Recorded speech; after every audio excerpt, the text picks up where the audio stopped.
मी उन्हाळ्यासाठी छान अशी शरीराला थंडगार सोलकढी, आमसूल आणि नारळाच्या दुधापासून छान अशी पाचक, पित्तनाशक अशी सोलकढी तयार केलेली आहे. तुम्ही बघू शकता थंडगार अशी मातीच्या हंडीमध्ये मी सोलकढी तयार केलेली आहे.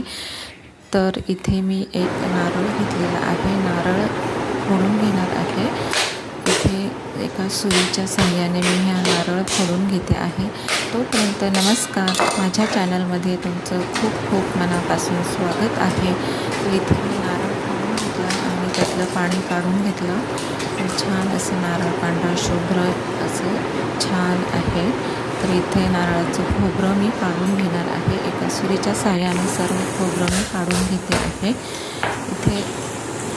इथे बघू शकता असं खोबरं काढून घ्यायचं आहे.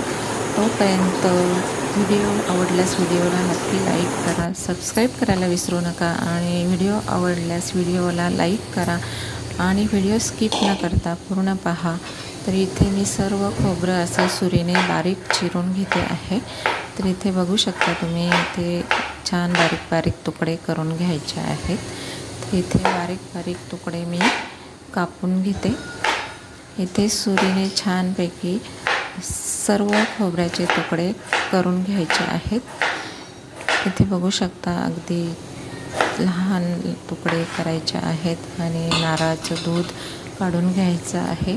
तर इथे मी सर्व खोबरं कापून घेतलेलं आहे आणि इथे एक मिक्सरचं भांडं घेतलेलं आहे. मिक्सरच्या भांड्यामध्ये हे सर्व खोबरं आपण टाकून घेणार आहोत. इथे एका भांड्यामध्ये मी खोबरं काढून घेतलं आणि त्यामध्ये खोबरं मिक्सरच्या भांड्यात टाकून घेतलं आणि इथे अर्धी मिरची टाकलेली आहे. आपल्याला जास्त तिखट करायचं नाही आहे. आणि 3 लसणाच्या पाकळ्या, इथे लसूणसुद्धा जास्त टाकायचं नाही आहे. आपण सोलकढी तयार करत आहोत थंडगार अशी.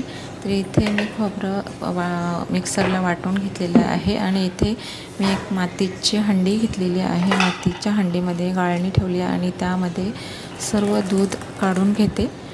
इथे बघू शकता छान असं पांढरं शुभ्र दूध निघत आहे. इथे चमच्याच्या साहाय्याने मी सर्व खोबऱ्याचं वाटण बघा काढून घेते सर्व दूध आणि त्यानंतर परत एकदा मिक्सरला पुन्हा निघालेलं जे खोबरं आहे ते वाटून घेणार आहोत. पुन्हा एकदा हे खोबरं मिक्सरला वाटून घेणार आहोत आणि 1 कप पाणी टाकून पुन्हा दूध काढून घेणार आहोत. तर इथे मिक्सरचं मी भांडं घेते आणि त्यामध्ये हे सर्व खोबरं टाकून दिलं आणि परत एकदा हे वाटून घेतलं आणि 1 कप भरेल एवढं दूध निघेल. तर इथे बघू शकता, इथे पुन्हा मी दूध काढून घेतलं. सोलकढी शरीरासाठी खूप अशी फायदेशीर आहे आणि पित्तनाशकसुद्धा आहे आणि शरीराला थंडावा देणारी अशी सोलकढी. तर इथे मी कोकम भिजवून घेतलेला आहे. सेंधव मीठ अर्धा चमचा, 1 चमचा जिरं पूड घेतलेले, मिरपूड चिमूटभर घेतलेली आहे आणि कोथिंबीर कापून घेतलेली आहे. तर इथे मी सर्व साहित्य टाकून घेत आहे. इथे आमसुलाचं रस टाकून घेणार आहे. सोलकढीला छान असा रंग येतो आणि चवसुद्धा छान येते.